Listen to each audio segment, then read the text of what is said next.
Gauri Suryavanshi. S मराठीमध्ये आपलं स्वागत. वळूया आजच्या बातमीकडे. मनमाड नगर परिषदेच्या वतीने थकबाकी विरुद्ध धडक मोहीम राबवण्यात आली आहे.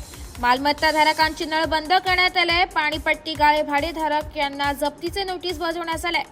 मनमाड नगर परिषदेचे मुख्याधिकारी तथा प्रशासक शेषराव चौधरी यांच्या मार्गदर्शनाखाली थकबाकीदाराविरुद्ध कार्यवाही. मनमाड नगर परिषदेचे मुख्याधिकारी तथा प्रशासक शेषराव चौधरी यांच्या मार्गदर्शनाखाली थकबाकीदाराविरुद्ध कार्यवाही करण्यात आली आहे. त्यामध्ये मालमत्ता धारकांवर तसेच पाणीपट्टी गाळे भाडेधारक यांना जप्तीची नोटीस बजावण्यात येऊन काही मालमत्ता धारकांचे नळ कनेक्शन बंद करण्यात आले.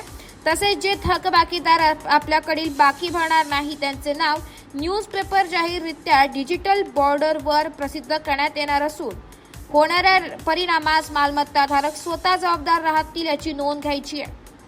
या रिक्षाद्वारे मनमाड शहराच्या वाडावाडा धडक मोहीम राबवली जाते. या धडक मोहिमेमध्ये सहाय्यक अधीक्षक मनोज मगर, कर अधीक्षक पुष्पक निकम, गाळे भाडे प्रमुख निलेश सपकाळे, कैलास पाटील, पांडुरंग सूर्यवंशी, प्रशांत कुलकर्णी यांनी मोहीम राबवली आहे. एस मराठी न्यूजसाठी जिल्हा प्रतिनिधी विजय बडोदे, नांदगाव. अशाच नवीन ताज्या घडामोडी जाणून घेण्यासाठी आमच्या एस मराठी न्यूज चॅनलला लाईक करा, शेअर करा, सबस्क्राईब करा आणि बेल आयकॉनला क्लिक करायला विसरू नका.